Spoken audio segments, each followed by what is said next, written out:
ನಮಸ್ಕಾರ ಸ್ನೇಹಿತರೆ, ಎಲ್ಲ SR TV ಕನ್ನಡ ಚಾನೆಲ್ ವೀಕ್ಷಕರಿಗೆ ಆತ್ಮೀಯ ಸ್ವಾಗತ. ಕೆಲವರು ಅನಿವಾರ್ಯ ಕಾರಣಗಳಿಂದ ಪೂಜೆ ಮಾಡೋಕೆ ಸಾಧ್ಯವಾಗಿರಲ್ಲ.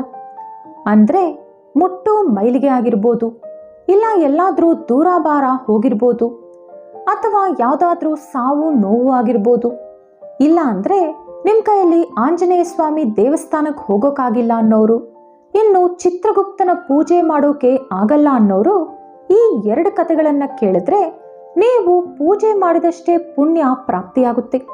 ಹಾಗಾಗಿ ತಪ್ಪದೆ ಈ ಎರಡು ಕಥೆಗಳನ್ನು ಕೇಳಿ. ಒಂದು ಹನುಮಂತನ ಮದುವೆ ಕತೆ, ಇನ್ನೊಂದು ಚಿತ್ರಗುಪ್ತನ ಕತೆ. ಇದೇನಿದು?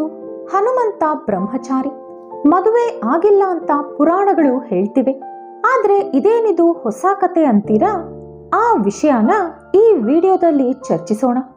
ಆದರೆ ಅದಕ್ಕೂ ಮುಂಚೆ ತಪ್ಪದೆ ನಮ್ಮ ಚಾನೆಲ್ನ ಸಬ್ಸ್ಕ್ರೈಬ್ ಮಾಡ್ಕೊಳ್ಳಿ. ಹಾಗೆ ವಿಡಿಯೋ ಇಷ್ಟ ಆದರೆ ಒಂದು ಲೈಕ್ ಕೊಡಿ. ನಿಜ ಕಣ್ರಿ, ಆಂಜನೇಯ ಸ್ವಾಮಿಗೆ ಮದುವೆ ಆಗಿದೆ. ಕೆಲವು ಅನಿವಾರ್ಯ ಕಾರಣಗಳಿಂದ ಅವರು ಮದುವೆ ಮಾಡ್ಕೋಬೇಕಾಯಿತು. ಅವರ ಹೆಂಡತಿ ಹೆಸರು ಸುವರ್ಚಲ. ಈಕೆ ಯಾರು, ಯಾವ ರೀತಿ ಮದುವೆ ಆಯಿತು, ಏನ ಅನಿವಾರ್ಯ ಕಾರಣ ಅಂತ ಈಗ ನೋಡೋಣ. ಆಂಜನೇಯ ಸ್ವಾಮಿಗೆ ವಿದ್ಯೆ ಕಲಿಸಿಕೊಟ್ಟಂತ ಗುರು ಸೂರ್ಯದೇವರು. ಎಲ್ಲ ವಿದ್ಯೆಗಳನ್ನು ಸೂರ್ಯದೇವರೇ ಆಂಜನೇಯನಿಗೆ ಕಲಿಸಿಕೊಡ್ತಾರೆ. ಆದರೆ ನವವ್ಯಾಕರಣ ಅನ್ನುವಂಥ ವಿದ್ಯೆ ಮಾತ್ರ ಕಲಿಯೋಕೆ ಆಂಜನೇಯನಿಗೆ ಸಾಧ್ಯವಾಗಲ್ಲ. ಯಾಕಂದ್ರೆ ಆ ವಿದ್ಯೆ ಕಲಿಯಲು ಮದುವೆ ಮಾಡಿಕೊಂಡಿರಬೇಕು. ಹಾಗಾಗಿ ಸೂರ್ಯದೇವರು ಅವರ ತೇಜಸ್ಸಿನಿಂದ ಸುವರ್ಚಲ ಅನ್ನುವ ಯುವತಿಯನ್ನು ಸೃಷ್ಟಿಸುತ್ತಾರೆ.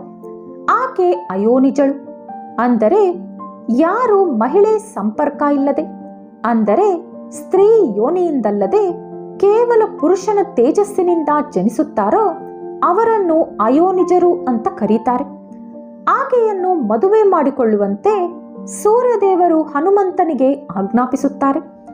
ಆದರೆ ನಾನು ಬ್ರಹ್ಮಚಾರಿ, ಜೀವನ ಪರ್ಯಂತ ಬ್ರಹ್ಮಚಾರಿಯಾಗಿಯೇ ಉಳಿಯುತ್ತೀನಿ, ನಾನು ಮದುವೆ ಮಾಡಿಕೊಳ್ಳುವುದಿಲ್ಲ ಅಂತಾರೆ ಆಂಜನೇಯ. ಅದಕ್ಕೆ ಸೂರ್ಯದೇವರು ಒಪ್ಪದೆ ಗುರುದಕ್ಷಿಣೆಯಾಗಾದರೂ ನೀನು ಇವಳನ್ನು ಮದುವೆ ಮಾಡಿಕೊಳ್ಳಲೇಬೇಕು ಅಂತಾರೆ. ಆದರೆ ಅದಕ್ಕೂ ಕೂಡ ಹನುಮಂತ ಒಪ್ಪುವುದಿಲ್ಲ. ನೀವು ಏನೇ ಶಿಕ್ಷೆ ಕೊಟ್ಟರೂ ಸ್ವೀಕರಿಸಲು ನಾನು ಸಿದ್ಧ ಅಂತಾರೆ. ಆಗ ಕೊನೆಯದಾಗಿ ಸೂರ್ಯದೇವರು ಈ ರೀತಿ ಹೇಳ್ತಾರೆ, ನೀನು ಮದುವೆಯಾದರೂ ಬ್ರಹ್ಮಚಾರಿಯಾಗಿಯೇ ಗುರುತಿಸಲ್ಪಡುತ್ತೀಯ, ಅಂತ ವರವನ್ನು ನಿನಗೆ ನಾನು ಕೊಡುತ್ತೀನಿ. ಈ ಮದುವೆ ಕೇವಲ ಲೋಕ ಕಲ್ಯಾಣಕ್ಕಾಗಿಯೇ ಹೊರತು ನೀನು ಗೃಹಸ್ಥನಾಗಿ ಬದುಕುವುದಕ್ಕಲ್ಲ. ಮದುವೆ ಮಾಡಿಕೊಂಡರೆ ನೀನು ನವವ್ಯಾಕರಣ ಎಂಬ ವಿದ್ಯೆ ಕಲಿಯಬಹುದು. ಆ ವಿದ್ಯೆ ಕಲಿತರೆ ಲೋಕ ಕಲ್ಯಾಣ ನಡೆಯುತ್ತದೆ ಎಂದು ಹೇಳುತ್ತಾರೆ. ಅದರ ನಂತರ ಹನುಮಂತ ಸುವರ್ಚಲಾಳನ್ನು ಮದುವೆ ಮಾಡಿಕೊಳ್ಳುತ್ತಾರೆ. ಮದುವೆಯ ನಂತರ ಸುವರ್ಚಲ ಒಂದು ಮಾತು ಆಡದೆ ತಪಸ್ಸು ಮಾಡಲು ಹೊರಟು ಹೋಗುತ್ತಾರೆ. ಅದರ ನಂತರ ಆಕೆ ಮತ್ಯಾರಿಗೂ ಕಾಣಿಸಲಿಲ್ಲ.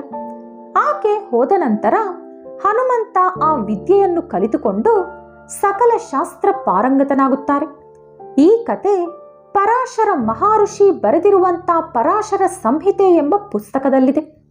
ಇವತ್ತು ಚೈತ್ರ ಹುಣ್ಣಿಮೆ, ಇದನ್ನೇ ಮಹಾ ಚೈತ್ರಿ ಅಂತಲೂ ಕರೆಯುತ್ತಾರೆ. ಈ ದಿನ ಚಿತ್ರಗುಪ್ತನನ್ನು ಪೂಜಿಸಿದರೆ ಮದುವೆ ಆಗದವರಿಗೆ ಬೇಗನೆ ಮದುವೆಯಾಗುತ್ತದೆ. ಹಾಗೆ ಅಪಮೃತ್ಯು ದೋಷ ನಿವಾರಣೆಯಾಗುತ್ತದೆ. ಪುರಾಣಗಳ ಪ್ರಕಾರ ಚಿತ್ರಗುಪ್ತ ಮನುಷ್ಯರ ಪಾಪ ಪುಣ್ಯಗಳ ಲೆಕ್ಕ ಬರೆಯುವವರು. ಇವರು ಯಮಧರ್ಮರಾಜನ ಆಸ್ಥಾನದಲ್ಲಿ ಕೆಲಸ ಮಾಡುತ್ತಾರೆ.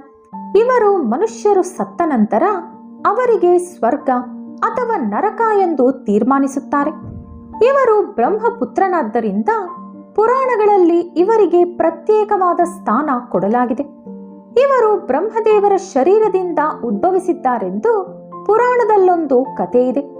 ಆ ಕಥೆ ಏನೆಂದು ಈಗ ನೋಡೋಣ. ಬ್ರಹ್ಮದೇವರು ಮೃತಲೋಕ ಅಂದರೆ ನರಕಲೋಕವನ್ನು ಯಮದೇವರಿಗೆ ಒಪ್ಪಿಸುತ್ತಾರೆ. ಆದರೆ ಮೊದಮೊದಲು ಅಷ್ಟೊಂದು ಜನ ಪಾಪಿಗಳು ಹಾಗೂ ಪುಣ್ಯಾತ್ಮರನ್ನು ನಿಯಂತ್ರಿಸಲಾಗದೆ ಸ್ವರ್ಗ ಹಾಗೂ ನರಕಕ್ಕೆ ಕಳಿಸುವುದರಲ್ಲಿ ಕೆಲವು ತಪ್ಪುಗಳು ಮಾಡುತ್ತಿದ್ದರು. ಅಂದರೆ ನರಕಕ್ಕೆ ಹೋಗಬೇಕಾದವರು ಸ್ವರ್ಗಕ್ಕೆ, ಸ್ವರ್ಗಕ್ಕೆ ಹೋಗಬೇಕಾದವರನ್ನು ನರಕಕ್ಕೆ ಯಮದೇವರು ಕಳಿಸಿಬಿಡುತ್ತಿದ್ದರು. ಇದೆಲ್ಲ ಗಮನಿಸಿದ ಬ್ರಹ್ಮದೇವರು ಇನ್ನೊಮ್ಮೆ ಈ ತಪ್ಪು ನಡೆಯಬಾರದು ಎಂದು ಯಮದೇವರನ್ನು ಖಂಡಿಸಿದರು. ಅದಕ್ಕೆ ಯಮದೇವರು, ಸ್ವಾಮಿ, ಒಬ್ಬರ ಇಬ್ಬರ ಅಷ್ಟೊಂದು ಜೀವಿಗಳನ್ನು ಯಾವ ರೀತಿ ನಾನೊಬ್ಬನೇ ನಿಯಂತ್ರಿಸಲು ಸಾಧ್ಯ? ಒಂದೊಂದು ಜೀವಿ 84 ಜನ್ಮಗಳನ್ನು ಪಡೆಯುತ್ತಾರೆ. ನನ್ನಿಂದ ಅವರನ್ನು ಸುಧಾರಿಸಲು ಸಾಧ್ಯವಾಗುತ್ತಿಲ್ಲ.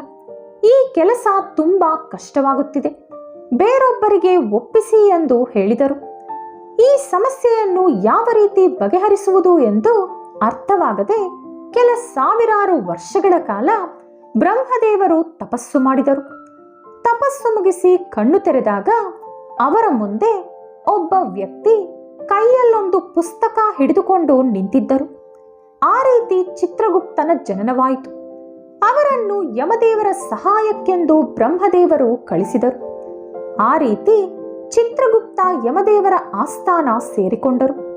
ಚೈತ್ರ ಹುಣ್ಣಿಮೆಯಂದೇ ಚಿತ್ರಗುಪ್ತರ ಜನನವಾದ್ದರಿಂದ ಈ ದಿನ ಚಿತ್ರಗುಪ್ತರನ್ನು ಪೂಜಿಸಲಾಗುತ್ತದೆ. ಆದ್ರೆ ಪೂಜೆ ಮಾಡೋಕೆ ಸಾಧ್ಯ ಆಗಲ್ಲ ಅನ್ನೋರು, ದೇವಸ್ಥಾನಕ್ಕೆ ಹೋಗೋಕೆ ಸಾಧ್ಯ ಆಗಲ್ಲ ಅನ್ನೋರು ಮಾತ್ರ ಈ 2 ಕಥೆಗಳನ್ನ ಕೇಳಲೇಬೇಕು. ಕೇಳಿದ್ರೆ ಪೂಜೆ ಮಾಡಿರೋಷ್ಟು ಫಲ ನಿಮಗೆ ಸಿಗುತ್ತೆ. ಈ ವಿಡಿಯೋ ನಿಮಗಿಷ್ಟವಾದರೆ ಲೈಕ್ ಹಾಗೂ ಶೇರ್ ಮಾಡಿ.